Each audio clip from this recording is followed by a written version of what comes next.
Thank you all for coming today. It's my pleasure to welcome Anika, Ganesh, Leo Langou, and Mary Claire Schleck, all presenting from West Point Military Academy. And they are presenting on Problem B, and they have won the Outstanding Award. Good afternoon, everyone. My name is Mary Claire Schleck. My name is Leo Langou. And my name is Cadet Anika Ganesh. We are all freshmen at the United States Military Academy at West Point. We are so glad you could join us this morning as we dive into our SCUDEM experience and specifically address our prompt, determining the effect of observing aggressive behavior on the actions of infants.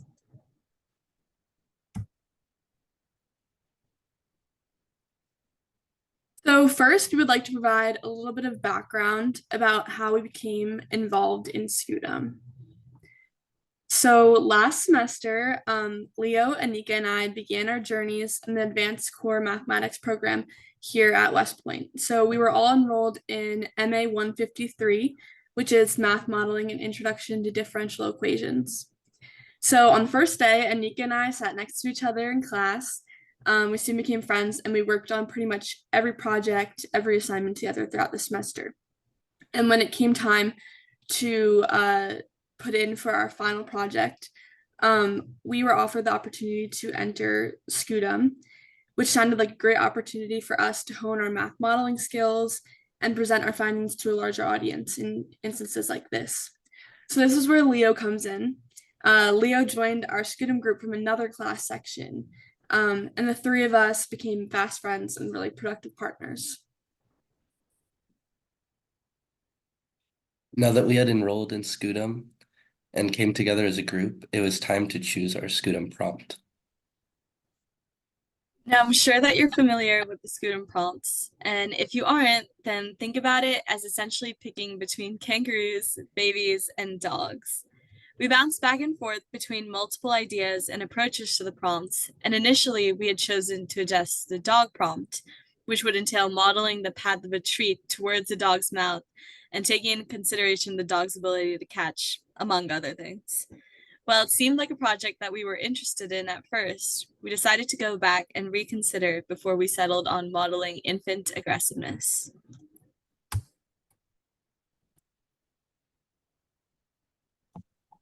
From there, we were able to really hone in on our topic and work to develop a model that fit the research study we were presented with.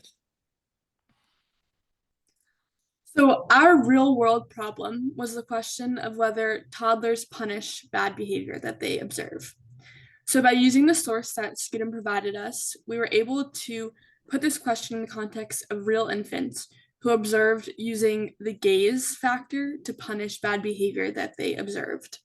So the gaze is a characteristic seen in infants, and this study used like photo recognition with cameras to see if the infants would use gaze in several situations to punish their perceived aggressors. We believe that if we can understand how infants punish aggressive behavior and in what situation they do, then we can better understand the human population at large.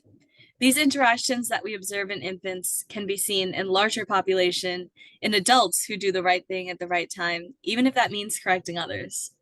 This also connects to us as cadets at West Point, because we are in leadership positions where it is important to analyze situations and make appropriate confrontations to enact change. Our model will demonstrate this change in subgroups of people doing the correcting and people being aggressive.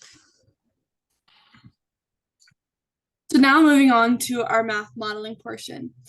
We proposed a model of several different populations where we could see them interact and the number of infants in each group could change over time. So the populations that we will use are infants that punish aggressive behavior, infants that use the aggressive behavior, so they're the aggressors, and then also a neutral population of infants. And we think that these populations that we are modeling make the most sense and will have an interaction like that we could see in the real world. So to start off with this ambitious project, we used a competitive Lotka-Volterra model This model is usually used to see how two or more population of animals compete for one food source. And we thought this would make the most sense for a model because we have populations of aggressive infants and not aggressive infants fighting over essentially the neutral population and seeing if their groups can grow with time.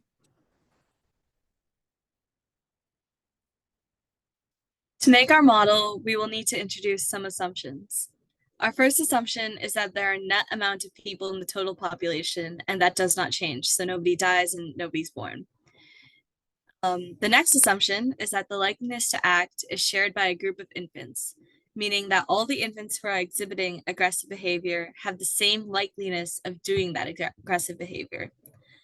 Our last assumption is that any person from any population can move to any other population through their interactions. So for example, an aggressive infant could move to the neutral population over time with interactions. So the variables that we will be using in our equations are t for time since interaction between the infants began, which will be represented in days. B of t is the number of bad infants, we say. So these are the infants with the aggressive behavior to distinguish that. G1 of t is the number of good infants in group 1 at time t. So these are the infants that punish the aggressive behavior seen by the bad infants. And then n of t is our number of neutral infants at time t. We will need to set some parameters so that the interactions are controlled and make sure our model represents a real scenario. Our first parameter will be the growth rate of the bad population, which is essentially the amount of infants who move from the neutral population to the bad population. The next parameter will be the carrying capacity of the bad population, which will keep the population from growing too much. The next parameter is alpha 11, which represents another growth rate of the bad population and represents how much the bad population keeps the infants in the bad population. Finally, the last parameter for the bad population is alpha 12, which means that the amount of infants in the good population that go into the bad population. The second half of the parameters are the same, but for the good population. So here we can see the equations. And so this is a system of differential equations. And these are basic Lotka-Volterra equations. So we also have initial values for each subgroup and a max population defined in the neutral population equation. And this will help us in our model. And so now this is our model.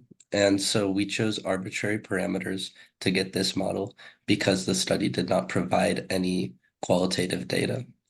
So we see that with the parameters that we chose, we get the good population ending up on top with the two other populations declining. This is only a rudimentary model because we chose to add more subgroups in the future to make it more complex. So from this rudimentary model, we decided to add two more populations of our good infants, so the ones that punish the aggressors, to analyze the effects of varying levels of intensity on the exchanges between our populations.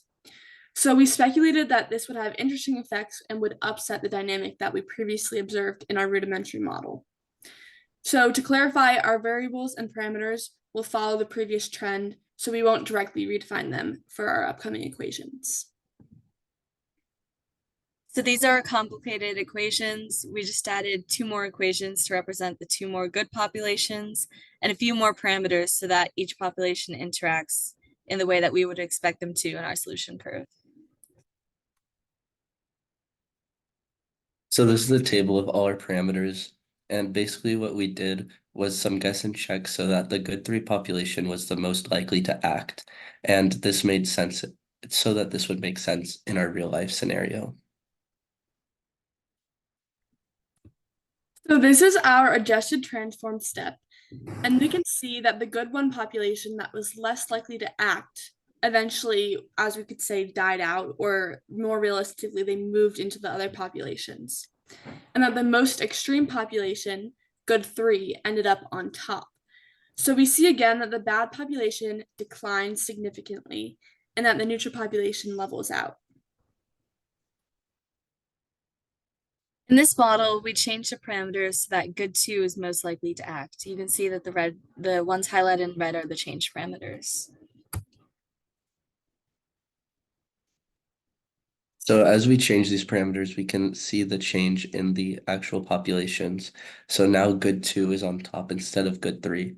And this just makes our model more credible and more applicable to other situations. So to talk implications, the main implication of our model, which is what we expected, is that with time, our society will get better and better. This is because the interactions and the ability of the good population to stop the aggressive population increases, with the good populations actually having the largest subgroup population in the end. The people who are less likely to act are the bystanders, so good 1 and the neutral. They died out in our model because with these interactions, there's a strong polarization, and so you move into the extremes of either the most aggressive or the most aggressive punishers. So if we look at this in society, this might mean that there's more friction because you have such strong personalities competing in the end. But we think that that levels out because the good population is the largest subgroup. So with time, obviously society will get better. We are very, very grateful to have received that standing award in our category from SCUDEM. And that being said, we know that there's always opportunity to improve our model. So we'd like to discuss the problems that we ran into throughout our journey with SCUDEM and how we maybe could have addressed those and came out with a little bit of a different end state. So for us, the countdown of the clock was really our biggest concern throughout this process. Being cadets, we have very little time outside of school hours that isn't taken up by formation or sports or workouts or extracurriculars or just our day-to-day responsibilities. So we worked very late into the night, many nights, staying at the library until it was closed just before TAPS, 11:30. And so with more time, what we would have liked to do with our model is have some data from reliable sources and look into more sources of data to find more parameters that accurately fit the observations. So we also believe a potential addition to our model would be continued research on the translation of the study beyond infancy. Given the correct resources and the amount of time beyond this study, perhaps with like additional research advisors, we could have or we would have loved to recreate this actual study and collect quantitative data or quantitative data in an adult population. And then we could analyze that through comparison and hopefully improve our model to reflect more concrete quantitative data. So our SCUDEM experiences have been very, very impactful for us. And we'd like to expand on how this pushed us to learn and grow as students and as people. SCUDEM was extremely beneficial in the development of our mathematical modeling skill set. Through much trial and error, we came to a deeper understanding of differential equations, which allowed us to excel in this competition and in our math course at West Point. This level of growth and understanding can take time, and we found that immersing ourselves in this project experience was extremely beneficial to expanding that process.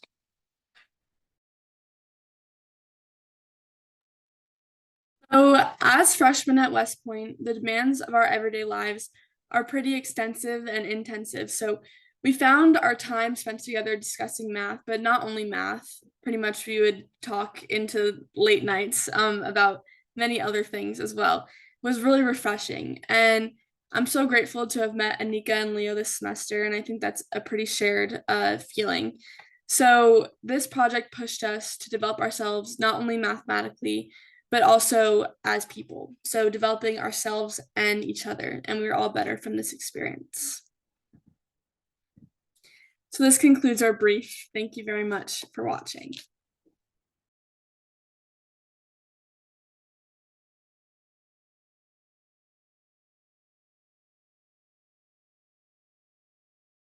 Any questions?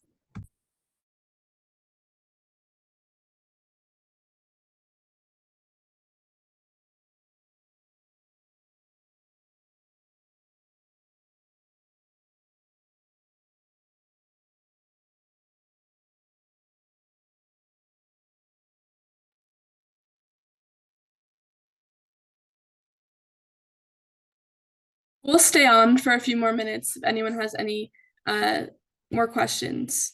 But thank you all so much for attending. We really appreciate your support. Hi, I have a quick question. This is Saurabh Ghosh from Southwestern Oklahoma State University. Do you know, like, what was the biggest challenge you faced when you were creating this or solving this project or doing this project? To that to start. So I think that actually like developing our model using parameters was probably the most difficult part because we searched through the research that SCUDEM provided us with, and there wasn't very much quantitative data that we could go off of. It was more so like qualitative observations of the researchers on the infants. So we had to translate that qualitative data to be more quantitative. That way we could use it in our mathematical model. So Leo was our math genius in this, and he was very helpful in like translating that so that our model accurately represented the observations that the researchers had. Just to add on to that, I think that the models that we've looked at in class have been pretty different. So we've done like the classic predator-prey model with like modeling diseases, infectious diseases, but in those models, the population changes over time. What we wanted to do is create a constant population in which we could fluctuate subgroups. And so that was a big challenge for us. I think that was among the biggest challenges that we faced.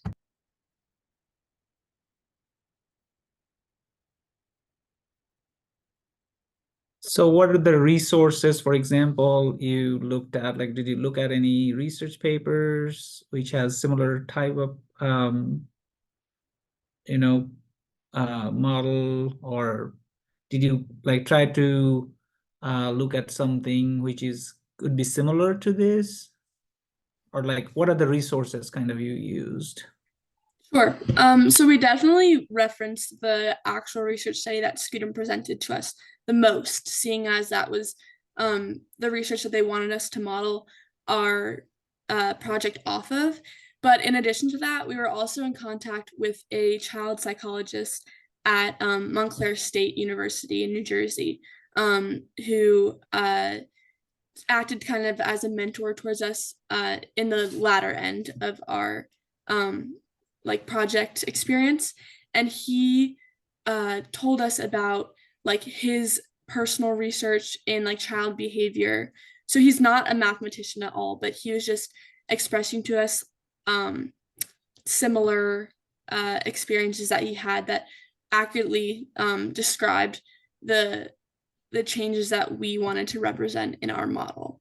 So other than that, we didn't reference like specific research studies besides the one that SCUDEM offered to us, but we were definitely very interested in the topic as a whole. So we were doing our own like individual research, not necessarily in relation to our model, but just in relation to the topic in general. Thank you so much. Yeah, thank you for your questions.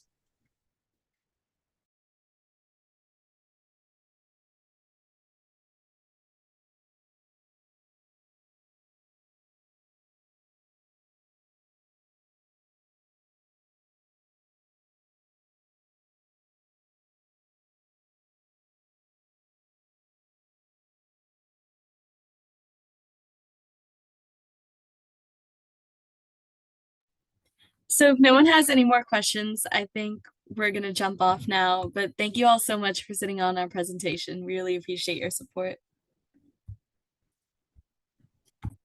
Thank you, everyone. We'll be ending the meeting now. So enjoy the rest of the day, and I hope you enjoy the rest of the conference as well.